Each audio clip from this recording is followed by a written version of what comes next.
Hello，大家好，我係 Alfred，又開始我哋新一集嘅心之療癒 Podcast 版啦。咁每一集啦，我都會繼續同大家分享翻一啲關於兩性關係，又或者係身心靈嘅話題嘅。如果大家都中意聽呢一類型嘅題目呢，請你都可以多啲俾下 like，又或者係 subscribe 啦。好啦，咁今日要同大家講嘅題目呢，就係一個人啊，當佢年紀大咗之後，其實係咪就等於已經冇價值呢？嗱，點解會講呢一個題目呢？原因就係啦，近排咧喺網上邊咧都傳得好行嘅一條片啊，就係關於咧係 TVB 過去咧有幾個好當紅嘅小生啦，咁甚至有2-3個咧係一啲視帝級嘅演員，咁就喺一個網上嘅直播節目入邊咧就表演跳舞啦，咁但係佢哋嘅表現咧基本上就係非常之業餘啦，甚至乎咧係可以講係近乎災難級咁嘅形容嘅。咁點解會講到咁嚴重咧？咁就係因為跳舞嘅時候咧，佢哋基本上就係完全唔齊啦，咁甚至乎有1-2個咧係甩得好緊要嘅，咁但係好似大家又唔係好介意啦，咁表演者唔介意，咁當然觀眾有部分都唔介意啦，咁但係當然啦，總會有一啲唔同嘅反應嘅喺網民嘅群組裏邊，咁最多聽到嘅咧可能都係一啲恥笑啊，又或者係覺得有啲唏噓喎，咁點解覺得唏噓咧？咁可能就係因為呢啲係以前自己細個嘅時候覺得好有型啊，好崇拜嘅一啲偶像啊，一啲明星嚟嘅，咁但係而家見到佢哋好似叫做要喺一個直播嘅節目入邊做一啲咁業餘嘅一啲或者叫做簡陋嘅一啲嘅表演嘅時候，可能就係覺得呢個唏噓嘅感覺就係咁樣嚟啦，即係慨嘆話揾食真係艱難啊咁樣樣。嗱，咁其實咧近年咧我哋都會見到唔少啦，曾經喺香港好多好受歡迎嘅明星咧，其實都會喺唔同嘅網上節目裏邊咧出現嘅，即係多數都係啲直播嘅節目啦。咁無論係帶貨啊，又或者係做其他唔同嘅表演都好啦。而呢一類平台啦，咁近年似乎都成為咗呢一班半退休嘅藝人啦，繼續去揾錢嘅途徑啦。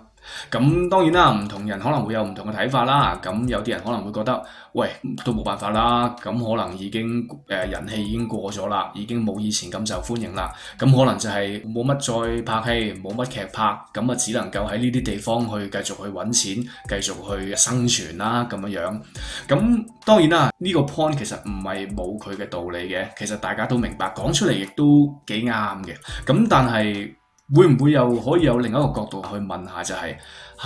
當然係嘅。藝人咧可能年紀過咗某一個階段咧，可能已經過去咗一個最巔峰嘅一個狀態。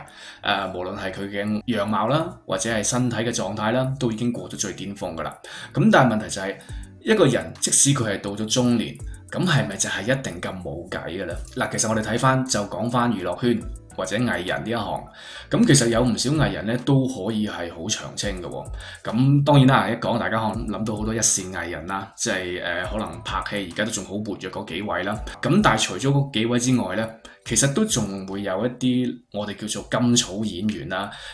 其實都係活躍喺呢一個娛樂圈好多年，今時今日咧都仲係有好多戲拍嘅。其中一個最代表人物就係姜浩文啦，佢出道嘅年資已經我諗超過30年㗎啦。咁但係你又好少見啲戲係冇佢份嘅，即係咁樣講好似係有啲誇張啊。但係如果大家去諗翻，其實咁耐以嚟咧，都真係見佢久唔久就有1-2部，久唔久就有1-2部，無論係二線角色啊，又或者佢都有做過主角啊，咁其實係冇停過嘅。又或者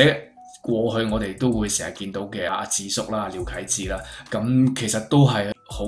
代表性嘅一啲嘅甘草演員嚟嘅。咁如果係咁嘅話，會唔會就係純粹講話個年紀去到某個位就開始需要淡出？又或者係已經開始冇人揾啦，咁呢個係咪唯一嘅因素呢？又或者係咪真係年紀大就一定係好冇辦法，一定係向住嗰個方向行咁樣呢？嗱，在我自己嘅立場啦，在我自己嘅睇法啦，就係當然啦，咁大家可能會對呢一班藝人啦，要去做帶貨或者係上直播跳舞，咁可能大家都會笑佢哋咧，有啲甚至乎覺得咧佢哋係即係淨係可以叫做食老本，係有啲可悲咁啦。咁但係我個人認為啦，其實揾快錢同埋食老本咧，本身其實係冇乜問題嘅。咁好簡單啦，因為大家都明啦，咁錢邊個唔想揾噶，邊個唔中意噶，仲要係用一個快嘅方法可以揾到喎，咁呢個係一個更加大嘅一個引誘啦，或者係吸引力啦。快錢，如果大家唔想揾嘅，就唔會咁多人炒股票，就唔會咁多人去炒樓，甚至乎過澳門賭翻2手，就唔會有咁多呢啲人啦。至於食老本，咁食老本本身點解我都覺得冇問題呢？咁係因為你要有個老本你先食到㗎，係咪？咁嗰個老本本身就係可能係嗰個藝人用咗好多年嘅努力，然後積累翻嚟嘅一啲嘅資本。咁而家去到叫做一個相對冇咁受歡迎或者個人氣冇咁高嘅一個階段嘅時候呢，咁就用翻佢累積咗落嚟咁多年嘅知名度，或者係都仲有啲 fans 嘅，咁用翻呢一啲嘅叫做老本啊，咁去繼續維持佢嘅生活，咁講真係絕對冇問題嘅。不過如果換另一個角度講呢，我自己就會咁樣睇。雖然頭先講嗰兩樣嘢係完全冇問題嘅，亦都冇任何嘅道德批判喺裏邊啦，但係反而從一個功能性、一個好實際嘅角度去睇呢，我反而會諗到一點就係，作為一個藝人啦，即係專業嘅藝人啦，其實佢哋本身嗰個知名度呢，都係源自佢哋嘅作品嘅，即係可能點解會咁多人識藝人 A， 咁多人識藝人 B， 就係因為可能佢拍過某一套戲，或者係拍過某一套電視劇都幾受歡迎喎。咁可能喺嗰10年8年裏邊，佢都好活躍，有好多嘅出品嘅，好多嘅唔同嘅作品出產嘅。如果係咁嘅話咧，攞翻我哋今日講嘅嗰件事件啦，裏邊嗰幾位藝人啦，其實我哋睇翻好明顯嘅，就係佢哋近幾年咧已經喺呢個電視圈啦，無論係香港或者內地，其實都已經係明顯冇咁活躍噶啦。似乎咧喺個事業上邊咧都可能會有少少暗湧啦咁樣嘅。當然啦，大家都知道嘅，咁近年個娛樂圈啦，或者係電影又好，電視又好，其實都係個市道唔係咁好嘅，越嚟越困難啦個環境。咁加上呢一班藝人先天嗰樣嘢，個年紀慢慢大，慢慢過氣，當然係更加係舉步維艱啦。咁但係問題就係，會唔會正就係因為咁，其實自己更加應該多啲去鑽研翻自己嗰個本業呢？因為好似頭先咁講，其實知名度本身就係源自佢哋嘅作品，咁而知名度呢樣嘢就係佢哋攞嚟揾錢嘅一個好重要，甚至乎係最主要嘅一個資本。如果係咁嘅話，佢哋而家只係用咗好大部分嘅時間去做一啲直播嘅一啲活動嘅，咁其實就係消耗緊自己僅餘嘅一啲知名度。而另一方面，如果佢哋冇再一啲新嘅作品去出，或者起碼唔夠啦，唔夠一啲新嘅作品推出去個市面嘅，其實就補充唔到佢消耗咗嗰啲不斷消耗緊嘅一啲嘅知名度。咁唔知可以用幾耐，最終就係都係會消耗盡咁嘅樣嘅。當然明白啦，其實大家都係需要生存，甚至乎可以係想過一個好嘅生活。呢一個係完全理解，完全100%係明白嘅。但係我講緊嘅嘢就係，喂，其實會唔會大家都要攞翻個平衡呢？咁如果你而家好似係做緊一個殺雞取卵嘅狀態嘅，你已經冇一啲新嘅作品推出，但係你不斷消耗緊自己僅有嘅一啲嘅知名度，僅有嘅一啲嘅人氣，咁但係你冇幫你去補充翻。咁如果係咁嘅話，其實最終呢，可能你就係去到某個位，你係連呢啲節目你都上唔到嘅。又或者好似今次呢一個例子咁啦，其實當然唔會對佢哋個形象會有好大嘅影響嘅，但係都唔算係一件好有型，甚至乎係好風光嘅一件事，亦都會有唔少嘅負評。咁唔多唔少咧，對佢哋自己建立咗咁多年嗰個藝人嘅光環啦，我相信咧應該都係有啲影響嘅。呢啲唔會一次就由100變到0，但係可能經過1次、2次、3次唔同嘅呢啲嘅事件之後，可能自己嗰個人氣咧，亦都會消耗得更加快，嗰個受歡迎嘅程度咧，可能亦都會消耗得更加快。因為如果大家只係大部分時間叫做降半格啦，降咗個 grade 去揾快錢嘅呢一招，不斷去使呢一招嘅呢，其實似乎可能大家都可以想象到，未必可以玩得好耐。如果係咁嘅話呢，呢一個我相信就係點解我會覺得其實喺呢一個相對環境唔係咁好，甚至乎係年紀慢慢漸長嘅時候，其實會唔會係應該更加多啲去鑽研翻，用多啲時間去 focus 翻喺自己點樣去有多啲一啲新嘅作品啊？又或者如果有一啲新嘅作品嘅時候，你花多啲時間去做好啲啊，令到自己又會有再有下一套作品咁樣嘅一個做法，會唔會係更加幫到自己呢？咁樣。當然，年紀會係一個對呢一班嘅藝人嚟講係一個幾大嘅阻礙啦。咁但係問題就係呢，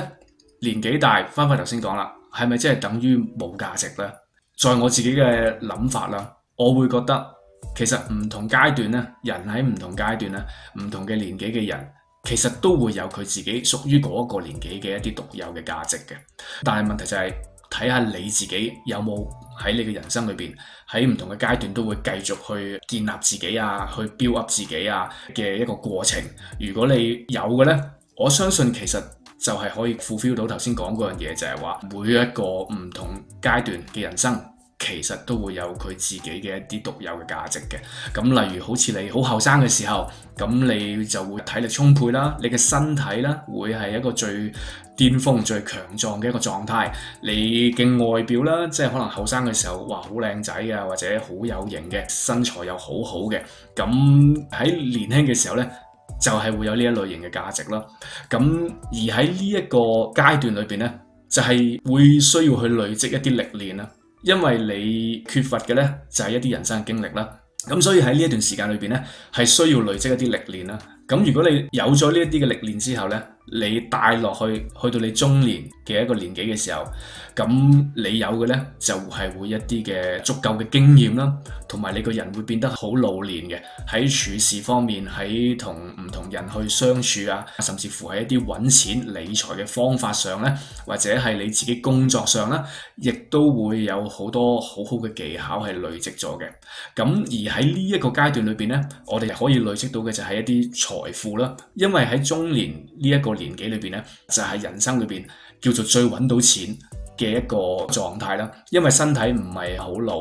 身體嘅狀態都仲 OK 嘅，而你個人生經驗啊，或者學到嘅一啲知識呢，其實都係幾豐富嘅。咁如果係咁嘅話，就係一個好好可以攞嚟揾錢去累積財富嘅一個人生階段啦。而去到你嘅老年啦，咁攞住嗰啲財富，咁當然啦，年老無憂啦，咁亦都可以俾自己過到一個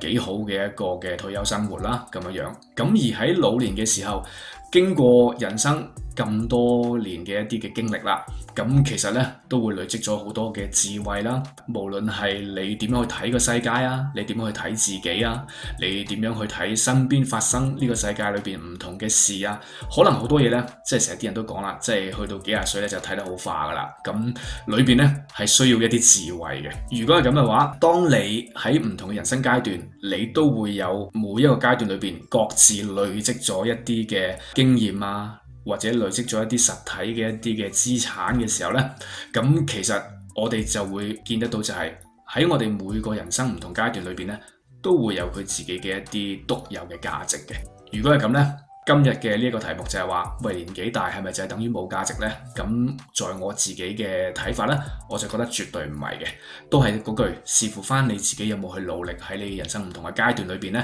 都去繼續學習啦，繼續想令自己進步啦。咁如果大家有做到呢樣嘢嘅話呢，其實我哋基本上可以喺人生嘅唔同階段裏邊呢，都會揾到一啲可以幫到我哋安身立命嘅一啲價值嘅。當然啦，唔同人可能有唔同嘅睇法啦。咁呢一個呢，都可以留翻俾大家可以去諗一諗。咁可能每個人嘅答案都會唔同嘅。好啦，咁今集呢，我哋就講到呢度先啦。咁我哋下次再傾，拜拜。